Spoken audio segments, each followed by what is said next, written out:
नमस्कार, आप देख रहे हैं खबर एक्सप्रेस। चलिए जानते हैं आज की 10 बड़ी खबरें।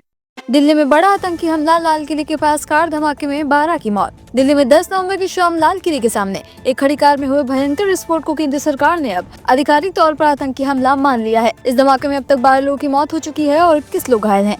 केंद्रीय कैबिनेट ने इस जघन्य कृत्य पर निंदा प्रस्ताव पारित किया और सरकार ने आतंकवाद के खिलाफ जारी टॉलरेंस नीति अपनाने का निर्देश दिया है। पुलिस ने शुरुआती जांच के बाद धमाके में इस्तेमाल हुई i10 जैसी फोर्ड इको स्पोर्ट कार को हरियाणा के खंडावली गांव में बरामद कर लिया है, जो मुख्य आरोपी डॉक्टर उमर उन नबी के नाम पर रजिस्टर्ड थी।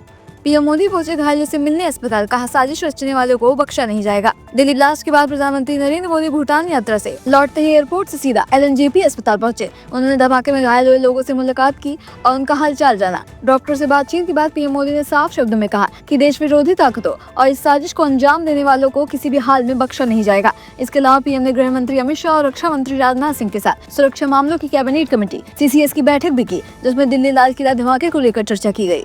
दिल्ली ब्लास्ट में सामने आया white collar terror module. Delhi Lal Qila blast की जांच में एक बड़े व्हाइट कॉलर टेरर मॉड्यूल का खुलासा हुआ है, जिसके तार जैसे मोहम्मद और पाकिस्तानी हैंडलर से जुड़े हैं।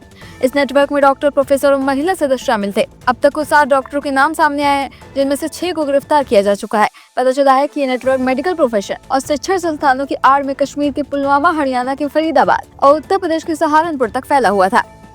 कौन है डॉक्टर शाहीन शाहिद, जैस की महिला विंग की चीज जो जूनियर डॉक्टरों का करती थी ब्रेन वॉश। दिल्ली ब्लास्ट के टेरर मॉड्यूल में एक महिला डॉक्टर शाहीन शाहिद का नाम सामने आया है, जो जैस सरगना मसूद अजहर की बहन सादिया अजहर से जुड़ी थी। आरोप है कि ये महिला डॉक्टर, जो अल फलाह यूनिवर्सिटी से जुड़ी थी, गाइड करने के बहाने जूनियर डॉक्टरों का ब्रेन वॉश करती थी। विस्फोटक सामग्री के मामले में गिरफ्तार डॉक्टर मुजम्मिल शकील को डॉक्टर शाहीन ने काट दी थी और दोनों अक्सर साथ में लंच भी करते थे।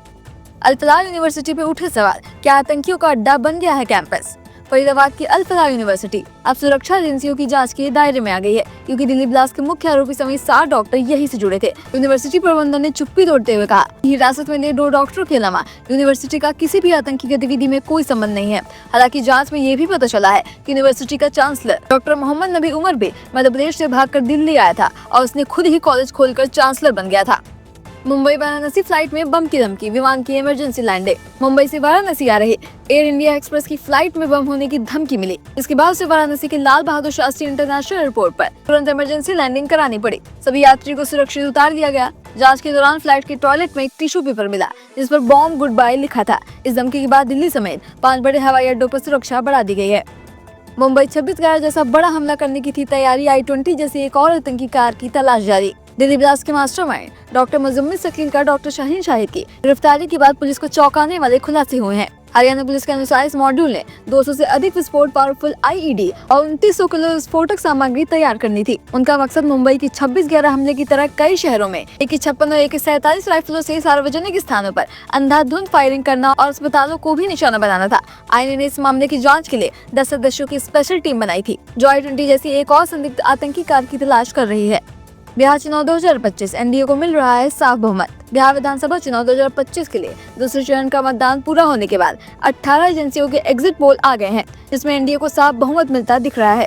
243 सीटों की विधानसभा में एनडीए को लगभग 153 सीटें मिलने का अनुमान है, जो बहुमत के आंकड़े 122 से काफी ज्यादा है। महागठबंधन 85 सीटों पर सिमटता दिख रहा है। पिछले चुनाव के मुकाबले इस बार एनडीए को 29 सीटों का फायदा होता दिख रहा है, जबकि महागठबंधन को 27 सीटों का नुकसान हो सकता है।